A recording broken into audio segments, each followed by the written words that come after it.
گزشتہ کئی سالوں سے ہم یہ دیکھ رہے ہیں کہ ایک مشکل جاتی ہے، دوسری مشکل آتی ہے، اور پھر اس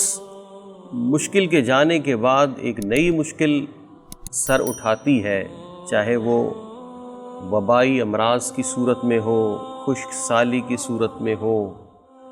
یا وہ سیلاب اور بارشوں کی صورت میں ہو۔ ہر طرح سے ایک کے بعد انسان ایک آزمائش کے اندر مبتلا ہو رہا ہے، اور اللہ تبارک و تعالی نے اس نظام کائنات کو اس طرح سے بنایا ہے، دن سے پہلے رات نہیں ہو سکتی، رات سے پہلے دن نہیں ہو سکتا، موسموں کا آنا جانا، سورج کا طلوع ہونا، غروب ہونا، یہ ہر چیز ایک ایسے فریم کے اندر ہے کہ جس میں کوئی دوسرے کے اوپر چڑھائی نہیں کرتا۔ لیکن انسان کو پیش آنے والے مسائل، اگر یہ کہا جائے کہ ان کا تعلق 80% یعنی 80% اس کا تعلق انسان کے اپنے اعمال کے ساتھ ہے، تو یہ بے جا نہ ہوگا۔ غیر منصفانہ نظام اور بے شعوری کی انتہا اور اپنے مفادات کا تحفظ، یہ وہ بنیادی اصول ہے جو اس وقت انسان کو تباہی کی طرف لے کر جا رہے ہیں۔ آپ یہ دیکھیے کہ ٹھیک تقریباً 2 یا 2.5 ماہ پہلے جن علاقوں میں خشک سالی تھی، وہاں کے لوگ فون کر کے اس چیز کے بارے میں امداد طلب کر رہے تھے کہ ہمارے مال مویشی، ان کو پلانے تک کا پانی نہیں ہے،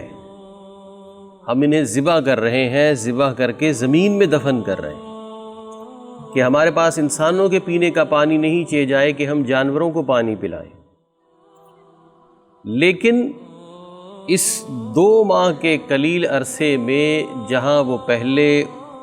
پیاس سے مر رہے تھے، اب وہاں پر لوگ پانی سے مر رہے ہیں، چاہے وہ چولستان ہو، بلوچستان ہو، تھرپارکر ہو۔ تو اس تمام کے کیے کا جو بھگتان ہے، کیونکہ کیا انسانوں نے ہی ہے، کہ اللہ تبارک و تعالی جب ہمیں نعمت دیتا ہے تو ہمارے پاس اس کو ڈالنے کے لیے قمیض میں جیب نہیں ہوتی،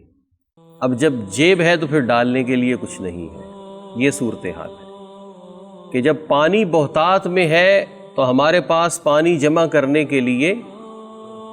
گنجائش نہیں ہے،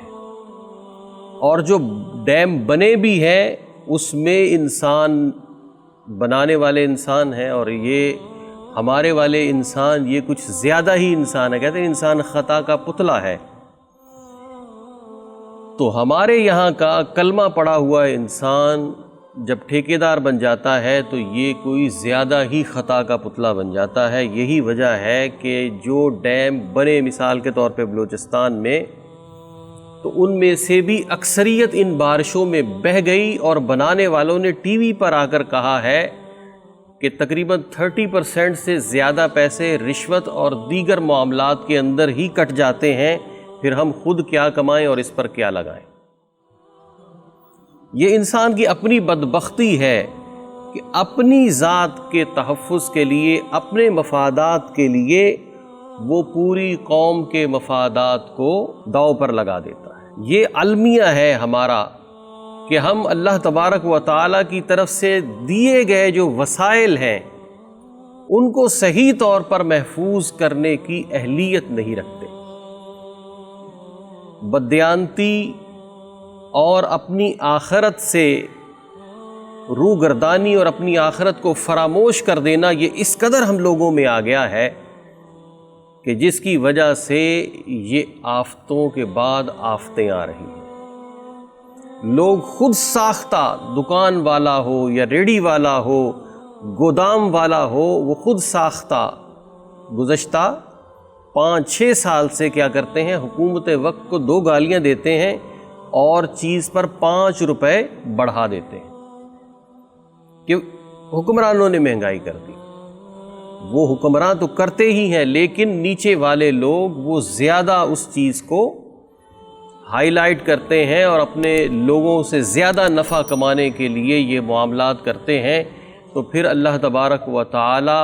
اس تباہی کی صورت میں یہ بات دکھاتا ہے ان کو کہ یہ جو ناجائز منافع خوری اور دوسروں کے حقوق کی تلفی کرنا، یہ ایسا معاملہ ہے کہ اللہ رب العزت کی طرف سے پھر اس پر سزا اجتماعی طور پر ملتی ہے۔